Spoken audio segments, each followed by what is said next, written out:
सारे जग को सुनाओ, प्यार से सुनाओ सारे जग को सुनाओ महिमा शिव नाम की। शिव कहानी सुनो रे भाई राम कहानी, सुनो रे भाई राम कहानी। शिव कहानी सुनो रे भाई राम कहानी, सुनो रे भाई राम कहानी। बघा किती गोड वर्णन केलंय आपल्या जीवनामध्ये। ज्याला वाटत असेल हर वेगळा हरी वेगळा, त्याच्याकरता सांगितलंय अरे हर तोच आहे, हरी तोच आहे। नवे नवे 30 कोटी देवताची उत्पत्ती ज्यांच्यापासून आहे ते भगवान। एखादा म्हणशील महाराज राम कहाणी, राम कथा ऐकल्यानंतर आमच्या जीवनामध्ये जे पुण्य आहे ते शिव कथा ऐकल्यानंतर पदरात पडेल का?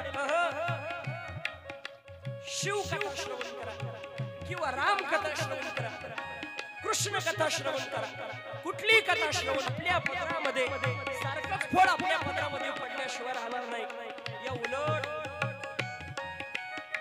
बाकीच्या सगळ्या कथा श्रवण केल्यानंतर आपल्या जीवनामध्ये जे पुण्य आहे ना, बाकीचे 17 पुराण श्रवण केल्याच्या नंतर जे पुण्य आहे ते फक्त एक शिव महापुराण श्रवण केल्याच्या नंतर प्राप्त होईल।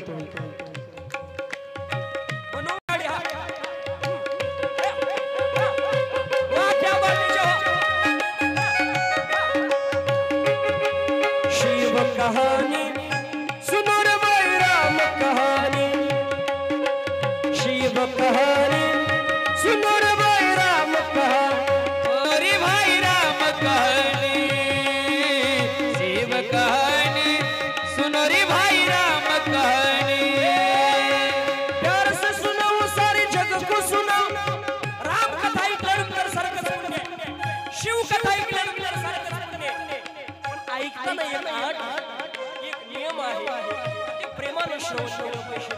कारण या जगतामध्ये प्रेमाशिवाय कुठल्या कथेला महत्व नाही।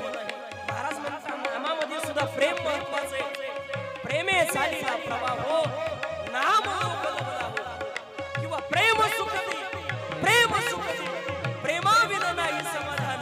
म्हणून प्रेम महत्वाचं आहे देवाच्या भक्तीमध्ये, देवाच्या संकीर्तनामध्ये, देवाच्या कथेमध्ये।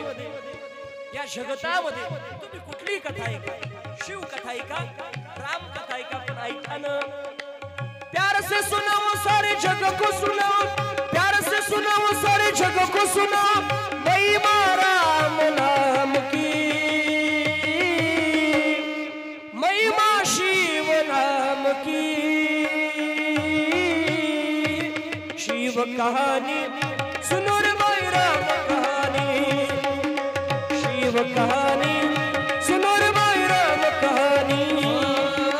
शिव कहानी सुनो रे भाई राम कहानी, शिव कहानी सुनो रे भाई राम कहानी, शिव कहानी सुनो रे भाई राम कहानी, शिव कहानी सुनो रे भाई राम कहानी, शिव कहानी सुनो रे भाई राम कहानी, शिव कहानी सुनो रे भाई राम कहानी, शिव कहानी सुनो रे भाई राम कहानी, शिव कहानी सुनो रे भाई राम कहानी। ओम नमः पार्वते वते हाथ